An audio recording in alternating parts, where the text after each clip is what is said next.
시청자 여러분 안녕하십니까? 2026년 3월 23일 배승의 뉴스 배송 시작합니다.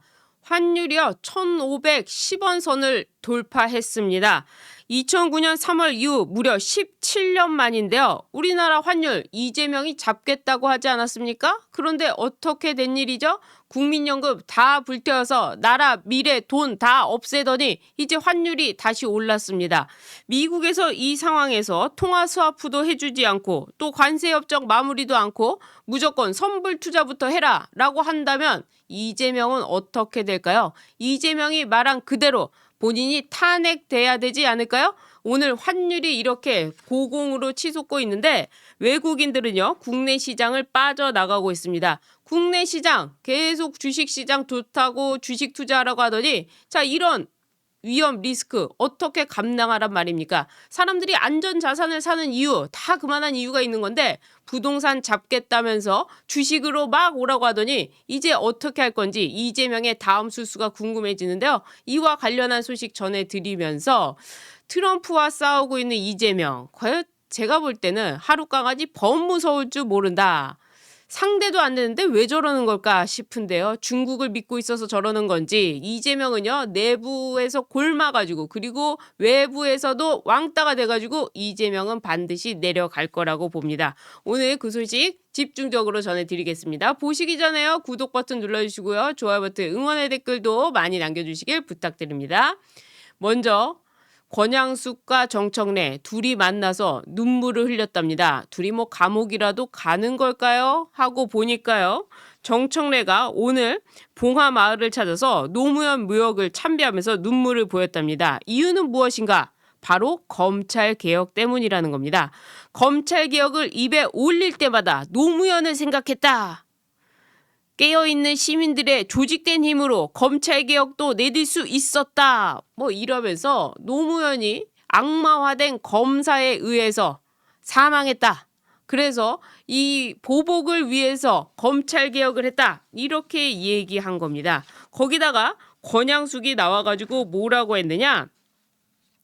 검찰개혁 완수하는데 수고 많으셨습니다. 큰 고비를 넘겼습니다. 정 대표님 안아보고 싶네요. 좀 뭉클하네요. 라고 했다는 겁니다. 권양숙이 이런 말할 자격이나 되는 겁니까? 그리고 언제적 노무현입니까? 기승전 노무현. 방탄용 감성으로 노무현 끌어내는 거 이제 지긋지긋하지 않을까요? 또 게다가 이 검찰개혁과 노무현이 무슨 관계가 있습니까? 노무현이야말로 내가 받았다. 아내가 받았다. 이런 얘기하고 그리고 자기는 창피하고 결국에는 누가 뭐라고 한 것도 아닌데 수사를 받다가 그렇게 돼버린 거 아닙니까? 자, 이런 상황 속에서 검찰개혁, 자신들이 요구했던 검찰개혁이라는 것이 노무현의 정치적 복수였다. 이런 얘기하고 있는데 국민들이 과연 이거를 공감해 줄까요? 지지층의 감성만 자극하는 이 눈물 마케팅, 정청래 울컥하고 권양숙 울고 불고 도대체 뭐 하는 건지 모르겠습니다. 게다가 자신들의 정치적 행보에 성역이라고 할 수 있죠. 노무현을 또 끌어다가 검찰개혁을 아전인수격으로 해석한 겁니다. 지금 검찰 없앤 거 알고 보니까 범죄자들이 범죄를 더 활기차게 그리고 범죄자 자신들이 정치를 하기 위해서 검찰개혁을 했다. 이 얘기밖에 더 됩니까? 그런데 권양숙 창피한 줄 알아야죠. 여기서 울고불고 권양숙이야말로 조사받아야 되는 거 아닐까요?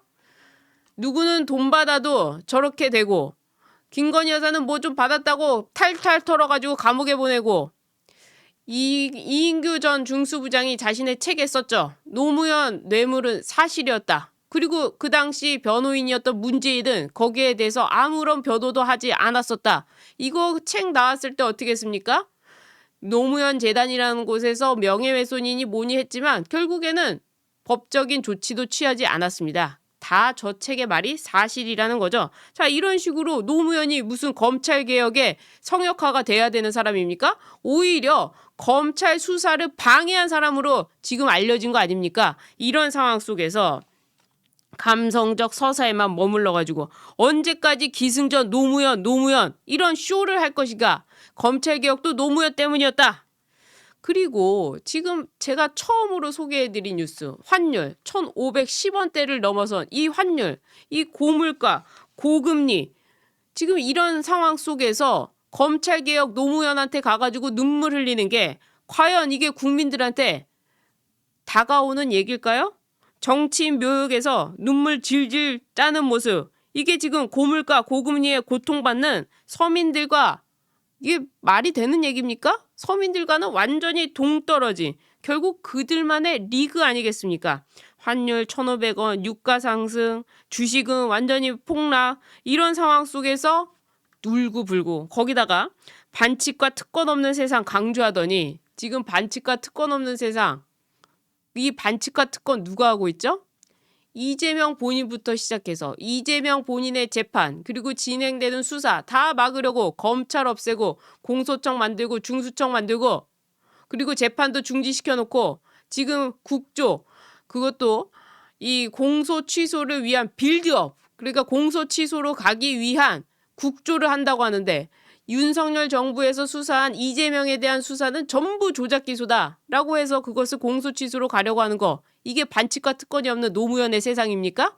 진짜 그야말로 노무현이 이런 사람이라면 노무현 정신은 파괴돼야 되는 거고요. 노무현이라는 사람은 역사에 지워야죠. 이보다 더한 게 어디 있습니까? 정말 제가 크게 욕을 하려다가 참았습니다. 예. 어쨌거나 다시 얘기로 돌아와서 권양숙은 어떻게 됐습니까? 박연차 기억나시죠? 퇴강실업 회장이 노무현한테 전달한 자금 그거 뇌물로 준 거였다. 뭐 이런 얘기 다 기사가 나오지 않았습니까? 과거에도.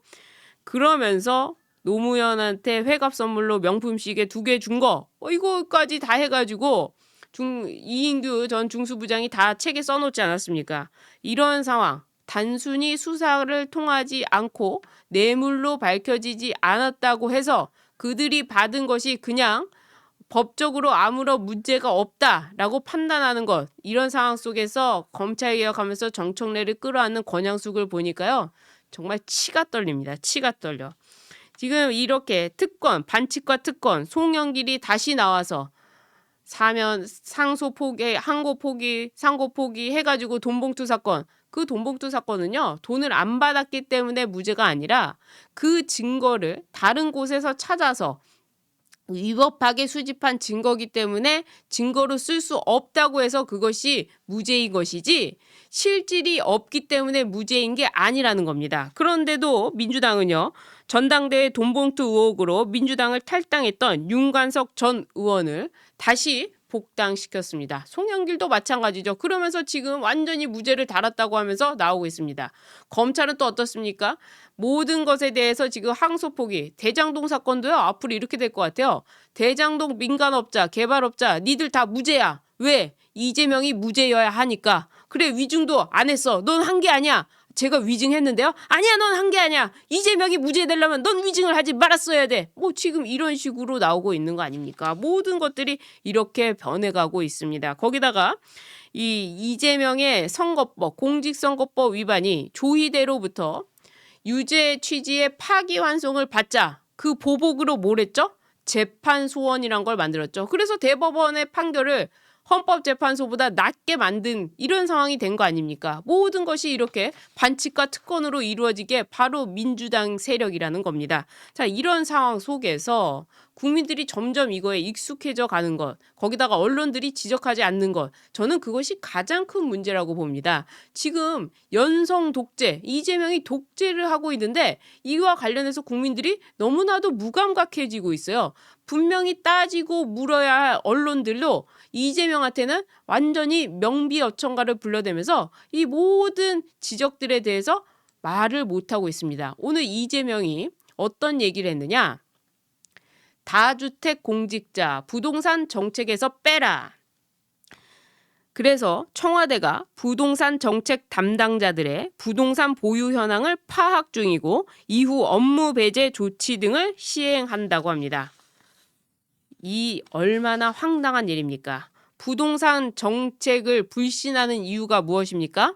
공직자가 다주택자여서 부동산 정책을 불신하는 겁니까? 그게 아니죠. 문재인 때 24번, 그리고 이재명 때도 몇 번의 이 부동산 정책, 그로 인해서 부동산이 천정부지로 올라가고, 게다가 지금 뭐 집값 잡혔다고 하는데 집값이 잡혔습니까?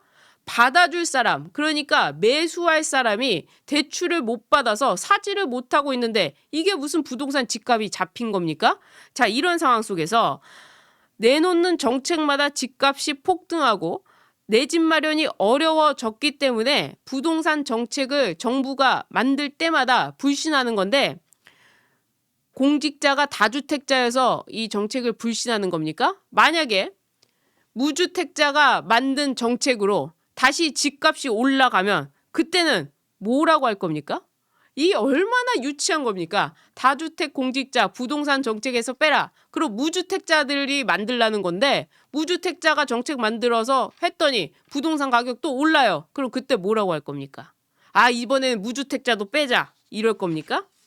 무주택자가 만들면 무결점 정책이 되는 겁니까? 그게 아니라는 거죠. 이 정책의 신뢰는 정책의 현실성에서 나오는 것이지, 공직자가 부동산을 가졌느냐 안 가졌느냐 이거와는 관련이 없는데, 이재명은 엉뚱한 소리, 이런 소리 하고 있는 겁니다. 자, 오히려 만약에 무주택자, 그래서 부동산 거래를 한 번도 안 해본 자들이 부동산 정책을 만든다고 해보세요. 그러면 어떻게 될까요? 살 때 취득세부터 시작해서 보유할 때 보유세, 팔 때 양도세까지 하는 이런 세금의 작용이라든지, 그 다음에 이재명이 지금 집을 사라고 했는데 대출을 막아버렸죠. 자, 대출 규제, 이게 어떻게 현실적으로 다가오는지, 한 번도 집을 안 사본 무주택자가 만드는 정책, 여러분 더 믿음이 가십니까? 아, 무주택자가 만들었으니까 이 정책은 너무나도 좋은 정책이야, 이제 집값이 잡힐 거야, 뭐 이런 생각이 드세요? 이런 유치한 것을 SNS를 통해 가지고 청와대한테 막 치켜가지고 지금 청와대가 이재명 한마디에 막 빠르게 움직이고 있는데, 이런 수준으로 지금 이재명이 대한민국 국민을 구워 삼고 있는 겁니다.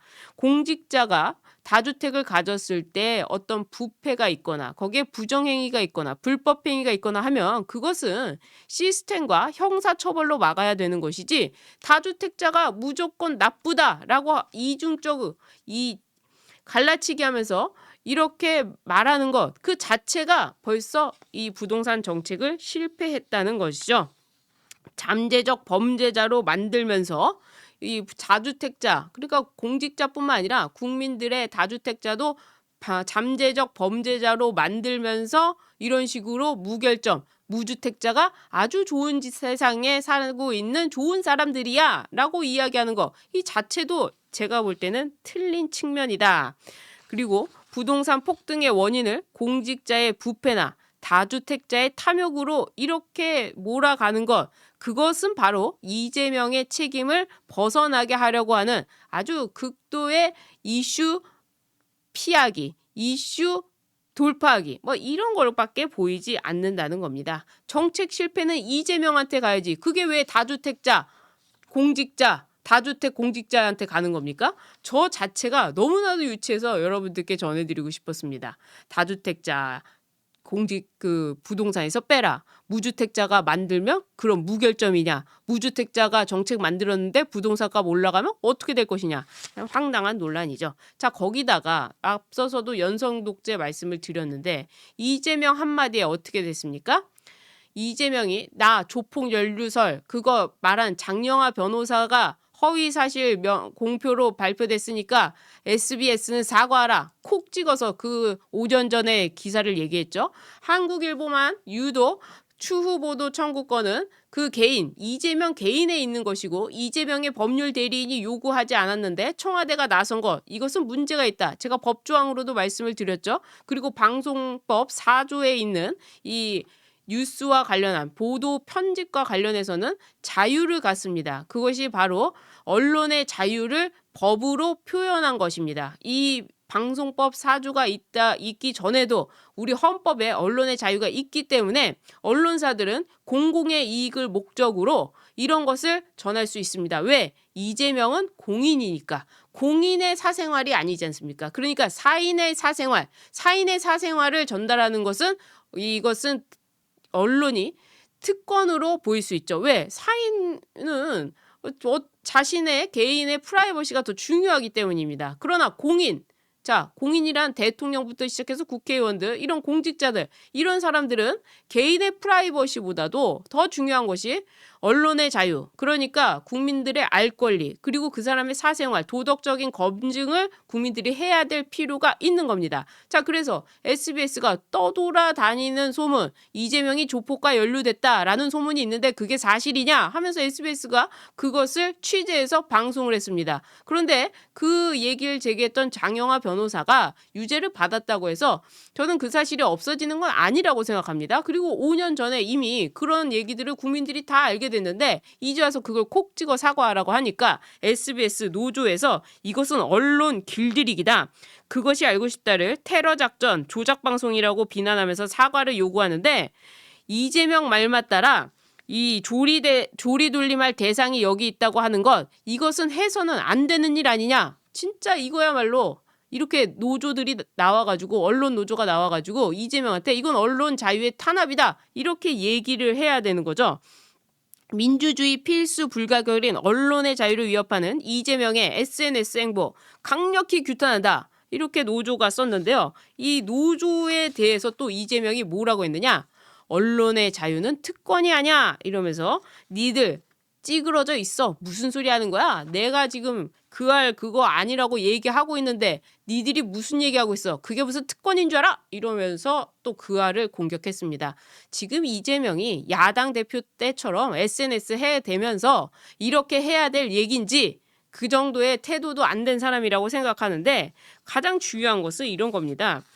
이 언론의 자유와 관련해서 자기의 언론의 자유, 그러니까 이런 것을 얘기하는 것 자체를 이재명은 특권이 아니다라고 하면서 이것이 특권이라고 하면 어떻게 되죠? 제한을 할 수가 있다는 거죠. 그러니까 이 언론들이 보도하는 것을 이재명과 관련돼서 자신에게 불리한 것을 보도하는 건 특권이 아니다. 그래서 내가 제한할 수 있다.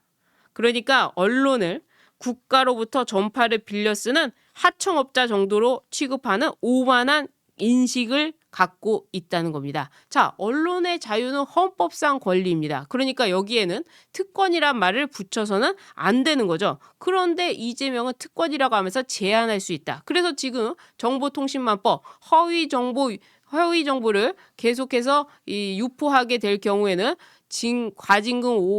과징금부터 시작해가지고 징역형까지 계속해서 처벌할 수 있다고 말씀드렸죠. 그래서 이재명과 관련된 얘기를 했을 때 누가 그 허위 정보를 정합니까? 바로 이재명 본인이 정하겠다는 거 아닙니까? 이게 뭡니까? 독재 국가로 가는 거죠. 자, 제가 앞서서도 이재명이 트럼프와 싸우고 있다, 하룻강아지 법무서운 줄 모른다 한 말씀드렸는데 그 부분이 바로 이 부분입니다.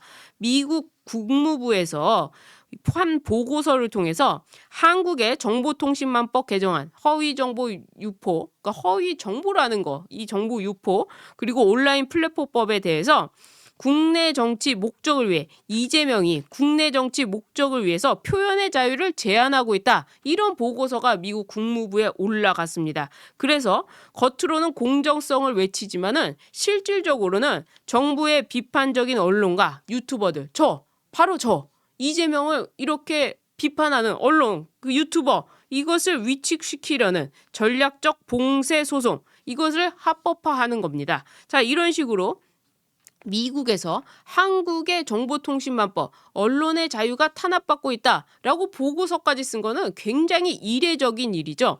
과거에 있었던 일, 그러니까 이 미국에서 과거 반미 국가한테 적용하던 제재 뭐가 있습니까? 바로 비자 발급 거부입니다. 근데 한국한테 비자 발급 거부를 할 정도로 지금 이 한국이 정보통신망법이나 온라인 플랫폼을 통해 가지고 구글이나 이런 데다가 언론의 자유 탄압을 하고 있다고 미국에서 걱정하고, 그리고 루비오 국무장관이 정부가 안정과 신뢰를 핑계로 표현의 자유를 규제하는 것은 독재적 발상이다라고 분명히 이야기하면서 이재명 정부한테 계속해서 시그널 주고 있습니다. 이재명 너 이렇게 하지 마라. 너 SNS 통해 가지고 언론의 자유 침해하지 마라. 종교의 자유 탄압하지 마라. 지금 이렇게 이야기하고 있는데 이재명은 지금 뭐 하고 있습니까? 왈왈 지저대고 있죠. 자, 이런 거 트럼프한테 완전히 당하겠죠. 언제 당합니까? 관세협정으로 당하고요. 그리고 이제 중동발 이슈에서 이재명한테 분명히 얘기할 겁니다. 니들은 방위비도 조금 내면서 이거 도와달라는데 도와주지도 않아? 한미 동맹이 이런 거야? 그러면서 지금 언론들이요. 미국과 일본과의 관계를 전부 좌파식 판결에서 보여주고 있는데 이런 식으로 국민들의 눈과 귀를 가리는 언론에 이 언론의 자유를 준다는 것도 사실은 언론이 진짜 누려야 할, 언론이 진짜 가져야 할 이 정부 여당의 감시, 견제 이런 역할을 하지 못해서 안타까운 측면이 있지만 그래도 언론의 자유라는 건 보장이 돼야 되는 것이고 그래야 우리 같은 유튜브들도 여러분들께 말씀드릴 수 있는 거 아니겠습니까? 자, 그런 점에서 이재명이 또 뭐라고 했습니까? 국내 문제, 이 이재명과 관련된 얘기 그리고 윤석열 대통령과 관련된 얘기를 미국에 물었을 때 그러니까 이 내란 수계와 관련해서 판결이 난 최초의 사건 그거 관련해서 한겨레가 미국한테 물었더니 미국에서는 종교 탄압하지 마라 언론의 자유 탄압하지 마라 뭐 이런 얘기를 하지 않았습니까? 이재명을 오히려 더 비판하지 않았습니까? 그때 이재명이 뭐라고 했죠?